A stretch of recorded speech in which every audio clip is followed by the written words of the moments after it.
భద్రాద్రి కొత్తగూడెం జిల్లా అశ్వారావుపేటలో pastors fellowship ఆధ్వర్యంలో శాంతి rally నిర్వహించారు. ఫాస్టర్ ప్రవీణ్ పగడాల అనుమానాస్పద మృతిపై విచారణ జరిపించాలని ఆంధ్రప్రదేశ్ రాష్ట్ర ప్రభుత్వాన్ని డిమాండ్ చేశారు. ఫాస్టర్ ప్రవీణ్ పగడాలకు నివాళులర్పిస్తూ అతను చూపిన దేవుడి బాటలో నడవాలని, క్రైస్తవులందరూ ఐక్యమవ్వాలని ఫాస్టర్ ఫెలోషిప్ ఆధ్వర్యంలో రింగ్ రోడ్లో శాంతి సదస్సు నిర్వహించి పట్టణంలో శాంతి ర్యాలీ నిర్వహించారు. ఈ కార్యక్రమంలో ఫాస్టర్స్ ఎన్ జయరాజు, రాజా జాన్సన్, డి మోజేష్, వెంకటరత్నం, విజయ్ కుమార్, లావణ్య, సియోను, నెహ్రూ, శివాజీ, క్రైస్తవ సోదరులు తదితరులు పాల్గొన్నారు. కార్యక్రమాన్ని ఉద్దేశించి మరి కొద్ది నిమిషాలు మనం మాట్లాడతాము. మరి మాస్టర్ ప్రవీణ్ పగడాల గారి అనుమానాస్పద మృతికి నిరసనగా అశ్వారావుపేట మండల ఫాస్టర్స్ ఫెలోషిప్ వారు ఈ యొక్క శాంతి ర్యాలీ నిర్వహించడం జరిగింది. ఈ యొక్క శాంతి ర్యాలీలో మరి ఆయన మృతి అనుమానాస్పదంగా ఉంది కనుక దీన్ని మరి గవర్నమెంట్ వారు దీని మీద తగు చర్య తీసుకొని సరిగ్గా ఎంక్వైరీ చేయవలసిందిగా చేసి క్రైస్తవులకు న్యాయం చేయవలసిందిగా గవర్నమెంట్ వారిని మేము డిమాండ్ చేస్తూ ఉన్నాము. అలాగే రిక్వెస్ట్ కూడా చేస్తూ ఉన్నాము. ఎందుకంటే ఆయన మృతి క్రైస్తవానికి ఎంతో తీవ్రం లోటు కాబట్టి ఈ లోటు మేము భర్తీ చేసుకోలేదండి. క్రైస్తవులు అనబట్టి వారు ఎవరికి శత్రువులు కాదండి, నిజంగా వారందరికీ మిత్రులే. మేము ఎవరినైనా సరే మేము ఏం చెప్తామంటే పాపం చేసే వాళ్ళని పాపం చేయాలని చెప్తాం, అంతేగాని మేము ఎవరికి వ్యతిరేకం కాదు. మేము సమాజంలో మేము ఎవరికి శత్రువులు కూడా కాదు. కాబట్టి మీరందరూ కూడా ఏంటంటే క్రైస్తవులను మీరు మమ్మల్ని గుర్తించి ఏంటంటే మా మీద ఏం కోరి అబండాలు మోపకూడదు. మమ్మల్ని మీరు ఇట్లాగేంటంటే అనుమానాస్పద మృతులు దాడులు మా మీద ఎన్నో దాడులు చేస్తూ ఉన్నారు. ఇప్పటికే మా మీద దాడులు చేసేంత తప్పులు మేమేం చేయలేదు. కాబట్టి గవర్నమెంట్ వారు కూడా మాకు రక్షణ కల్పించవలసిందిగా గవర్నమెంట్ వారిని మేము కోరుతూ వాస్తవంగా ఏంటంటే ఈ నిరసన ర్యాలీని మేమేంటంటే మౌనంగా తెలియజేస్తూ ఉన్నాం. ఎందుకంటే మాకు న్యాయం చేయమని చెప్పని గవర్నమెంట్ వారిని శాంతి ర్యాలీ ద్వారా మేము తెలియజేస్తూ ఉన్నాము. అలాగే మన మధ్యలో ఉన్నటువంటి మరి ఈ తెలుగు రాష్ట్రాల్లో చాలా అద్భుతమైనటువంటి బైబిల్ జ్ఞానం, మానసిక జ్ఞానం గొప్ప వ్యక్తి ప్రవీణ్ పగడాల గారు. ఆయన అద్భుతమైనటువంటి సభల్లో, బ్రహ్మాండమైనటువంటి చర్చల్లో ఆయన దేవుని వాక్యాన్ని, బైబిల్ గ్రంథాన్ని గురించినటువంటి పరిపూర్ణమైనటువంటి అవగాహనను, పరిపూర్ణమైనటువంటి వివేకాన్ని ఆయన చక్కగా ప్రచురపరిచేటువంటి వ్యక్తి. తెలుగు రాష్ట్రాల్లో అనేక సంవత్సరాలుగా బలంగా వాడబడుతున్నటువంటి వ్యక్తి. అంత మాత్రమే కాదు, సాంఘిక సేవా తత్పరుడుగా ఆయన ఉన్నాడు.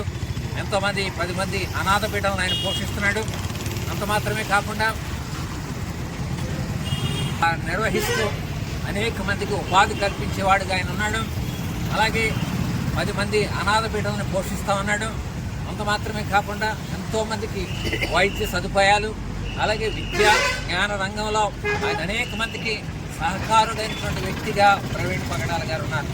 ప్రవీణ్ పగడాల గారు తెలియనటువంటి వ్యక్తులు క్రైస్తవ సంఘాల్లో ఉండరు.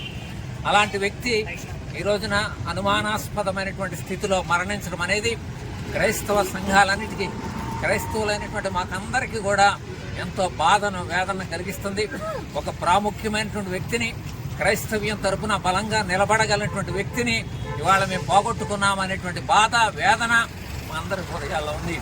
అందువల్ల ఆంధ్రప్రదేశ్ ప్రభుత్వాన్ని మేము కోరుతున్నాం, ప్రవీణ్ పగడాల గారి ఆ యొక్క ఉదంతాన్ని వాళ్ళు సరైనటువంటి దర్యాప్తు చేసి అన్నిటినీ కూడా పరిశీలించి సరైనటువంటి న్యాయాన్ని క్రైస్తవ సంఘాలకు అలాగే వారి కుటుంబానికి అనుగ్రహించాలని ఆంధ్రప్రదేశ్ ప్రభుత్వాన్ని కోరుతున్నాం.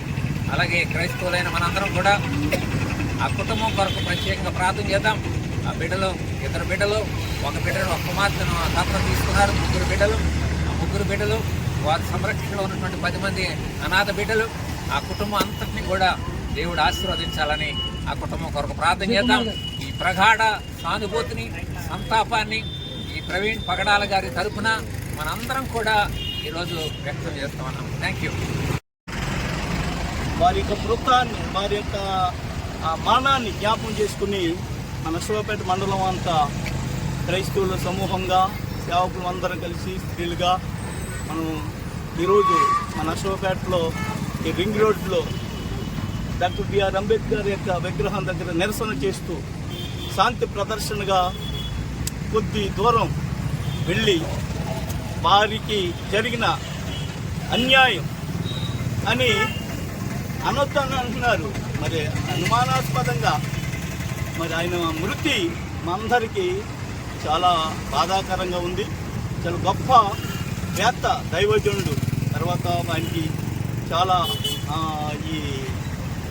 ఈ కంపెనీలు ఉన్నాయి, ఐటీ కంపెనీలు ఉన్నాయి. దాంట్లో అనేకులకు మరి ఆయన కల్పిస్తున్నాడు, ఉపాధి కల్పించి అనేకులు ఆదర్శంగా ఉన్నాడు. క్రైస్తవులకు మాత్రమే కాదు, భారతదేశంలో ఉన్న మనందరికీ ఒక మంచి దైవజనుడిగా ప్రవీణ్ పగడాల గారు ఆరిపోరాబడి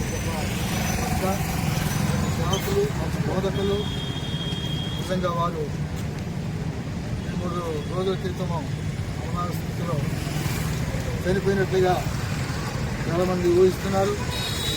ఊహ మాత్రమే కానీ అది సరైనటువంటి ప్రభుత్వం ద్వారా కానీ, ఆసుపత్రి నుంచి కానీ, అదేవిధంగా పోలీస్ శాఖ నుంచి కానీ సరైనటువంటి నిర్ధారణ రాలేదు. కాబట్టి అది చాలా విషయాల్లో కోణాలు చేస్తే అది హత్య అనేది అనుమాన స్థితిలో ఉంది. అందుని బట్టి వారు చేపట్టిన కార్యక్రమాలు మరి చెప్పారు. వారు సాఫ్ట్వేర్ కంపెనీ పెట్టి అనేకులకు ఆదర్శంగా, అనేకులకు ఉపకారంగా పనిచేస్తూ ఉన్నారు. నిజమే. ఆయన యొక్క వారి ఉద్దేశం ఏంటంటే క్రైస్తవ్యాన్ని ఒక విధంగా ముందుకు తీసుకెళ్లాలని, ఆత్మీయంగా నడిపించాలని, సంఘాలు ఉద్దేశం కలిగించాలని మనకి ఆశ, అభిలాష. పేట మండలము ఈరోజు హాస్టర్లందరూ కూడా ప్రవీణ్ పగడాల గారు 24వ తారీఖు ఆంధ్ర రాష్ట్రము రాజమండ్రి మరి దగ్గరలో ఉన్నటువంటి ఒక ప్రాంతంలో చనిపోయారని, మోటార్ సైకిల్ అక్కడ లోయలోకి వెళ్ళిపోయి ఆయన క్రింద పడుకోబెట్టబడి ఉన్నారు, పైన మోటార్ సైకిల్ పెట్టబడి ఉంది. అనేక అనుమానాలకు తావిస్తున్నటువంటి తరుణంలో ఆయన చేసిన పని ఏమిటి అనేది మరి లోకంలో చూసినట్లయితే, మరి అంబేద్కర్ గారి సాక్షిగా మరి కాన్స్టిట్యూషన్ ఆఫ్ ఇండియాలో ప్రతి ఒక్కరు కూడా కల్పించినటువంటి మరి హక్కులు ఉన్నాయి. ఆ హక్కుల ప్రకారమే ప్రతి ఒక్కరు కూడా మరి మరి భావ స్వేచ్ఛను కల్పించారు, లింగ స్వేచ్ఛను కల్పించారు. మరి మరి ఎవరైనా కూడా మరి ప్రతి ఒక్క 18 సంవత్సరాలు నిండిన ప్రతి ఒక్కళ్ళు కూడా వారు ఎవరినైనా ఆరాధించవచ్చు, ఏ ఒక్క దాన్నైనా స్వీకరించవచ్చు, ఏ మతానైనా స్వీకరించవచ్చు అనే దానిలోనే భాగంగా ఆయన అనేకులకి ఆయన ప్రకటిస్తూ ఉన్నాడు. యేసుక్రీస్తు ప్రభువారు నిజమైన సత్యమైన దేవుడిని ప్రకటిస్తున్న తరుణంలో ఇది కొన్ని దినాల క్రితమే ఆయనకు కూడా మరి ఫోన్ కాల్స్ కూడా అనేకులు చేసి మరి చేసినారని సెల్ ఫోన్ ద్వారా విన్నాము. ఏమిటంటే నన్ను కొద్ది దినాల్లోనే మరి నన్ను చంపేస్తారని, నన్ను కొన్ని దినాల్లోనే మట్టు పెడతారని నాకు భయంకరమైనటువంటి వార్తలు వస్తూ ఉన్నాయి అని వారు చెప్పడం జరిగింది. వారు చెప్పినటువంటి కొన్ని దినాలకే మరి వారు ఇలా చనిపోయారని వినటం అనేది చాలా మరి 2 రాష్ట్రాల మరి సేవక కుటుంబాలకి, 2 రాష్ట్రాల విశ్వాసులకి అందరికీ కూడా ఇది ఎంతో బాధను కలిగించింది. కాబట్టి మరి ప్రభుత్వం వారు, ఆంధ్రప్రదేశ్ ప్రభుత్వం వారు ఇట్టి పరిస్థితిని గమనించి మరి సిబిఐ ఎంక్వైరీ చేయించాలని, ఇది న్యాయం తేల్చాలని మేము కోరుతా ఉన్నాం. అంత మాత్రమే కాకుండా ఈ ర్యాలీ ఎందుకంటే ప్రవీణ్ గారు మరి వారు చేసినటువంటి కార్యక్రమాలు ఎన్నో అనేకులకి తెలుసు. కాబట్టి వారి కుటుంబానికి ఆదరణ కలగాలని, ఓదార్పు కలగాలని, కుటుంబం యావత్తు కూడా మరి ఎంతో కలిసిపోయి మరి దిక్కుచోతని స్థితిలో ఉన్నారు. కాబట్టి వారికి దేవాది దేవుడు శాంతిని సమకూర్చాలని మేము కోరుకుంటూ, అనేకులకు తెలియపరచబడాలి, అనేకులు తెలుసుకోవాలి దీన్నని మేము కోరుకుంటూ వారికి సంఘీభావం తెలియచేస్తూ ఈ శాంతి ర్యాలీని నిర్వహిస్తున్నాం. మరి నిన్నటి దినాన కూడా మేము ఈ రీతిగానే చేసి ఉన్నాము. ఏదేమైనప్పటికీ మనం అందరం మాట్లాడుకునేది ఏంటంటే గత 2-3 రోజుల నుంచి చాలా మరి టీవీల్లోనూ ఫోన్లోనూ ప్రవీణ్ గారి గురించి ఎన్నో కథనాలు మనం చూస్తున్నాము. చాలా బాధ, ఏమీ చేయలేని పరిస్థితి. ఎందుకంటే క్రైస్తవులకి మన యొక్క నైజం ఏంటంటే, దేవుడు మనకు చెప్పింది ఏంటంటే శత్రువులు ప్రేమించమని.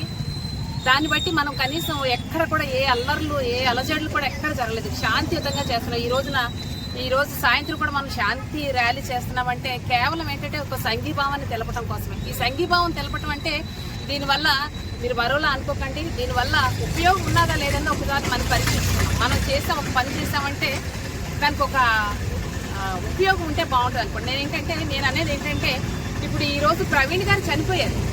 ప్రవీణ్ గారు చేసింది ఏంటంటే ఒక మాట సామెత ఉంటుంది చూడండి, యథార్థవాది ఈ లోక విరోధి. ఉన్నది ఉన్నట్లుగా చెప్తే ఎవరికైనా ఉలికి పడతారు. ఆయన చేసింది అదే ఏంటంటే మరి సత్యాన్ని ఆయన నిర్భయంగా నిర్మోహమాటంగా ఆయన చెప్పడాన్ని బట్టే హతసాక్షి అయ్యాడు చెప్పాలంటే. కానీ ఈరోజు అతను గొంతు నొక్కేశారేమో. కానీ నేను అనేది ఏంటంటే ఒక ప్రవీణ్ గారు ఒక మంచి నేల మీద పడినటువంటి విత్తనం ఎలాగైతే మొలుస్తుందో, ఒక విత్తనం ఒంటిగా ఉంటే దానివల్ల ప్రయోజనం ఉండదు. ఒక విత్తనం మనం బైబిల్లో చూస్తూ ఉంటాం, ఒక విత్తనం చనిపోతేనే అక్కడ కొన్ని మొక్కలు వస్తాయి, చెట్లుగా అవుతాయి, తర్వాత ఫలాలను ఇస్తాయి. అయితే మరి ప్రవీణ్ గారు చక్కటి విత్తనాల్ని, వాక్యమైనటువంటి ఒక సత్యాన్ని మనందరి మధ్యలో చల్లి వెళ్ళిపోయారు.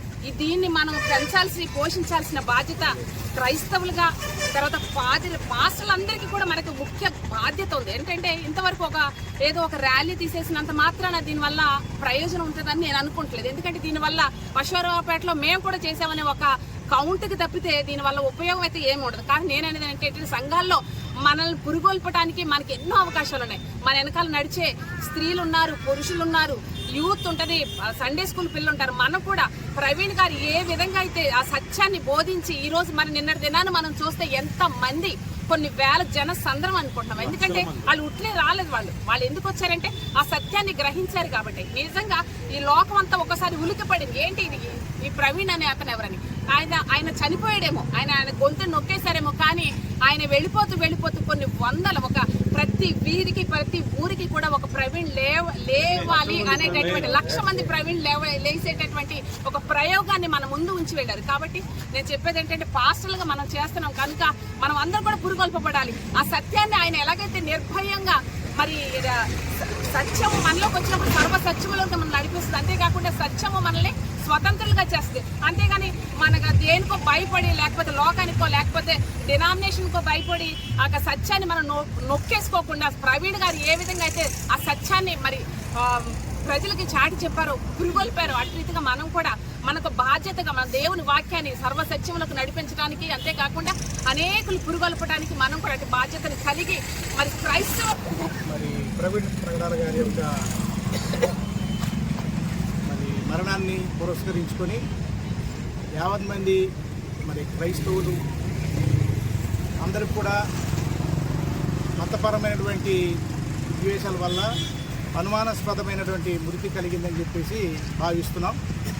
కనుక ప్రభుత్వాలు దీన్ని మనసులో పెట్టుకొని స్పందించి ఎటువంటి ఇబ్బంది లేకుండా మత స్వేచ్ఛ అనేది అందరికీ ఉంది కనుక దాన్ని బట్టి క్రైస్తవుల మీద ఎటువంటి ఇబ్బందులు కలగనివ్వకుండా క్రైస్తవులు కూడా శాంతి సమాధానాన్ని సమకూర్చడానికి ప్రభుత్వాలు సహకరించాలని చెప్పేసి ఈ ర్యాలీ మేము నిర్వహిస్తున్నాం. ఇటువంటి అనుమానాస్పదమైనటువంటి ప్రవీణ్ ప్రగడాల గారి యొక్క ఏదైతుందో దాన్ని తెలియపరిచి మన భారతదేశానికి లేక 2 రాష్ట్రాలకి ఇటువంటి భయాందోళనకరమైనటువంటి విషయాల నుండి క్రైస్తవుల్ని ప్రభుత్వాలు భరోసా కల్పించాలని చెప్పేసి ఈ ర్యాలీ నిర్వహిస్తున్నాం. Okay, thank you.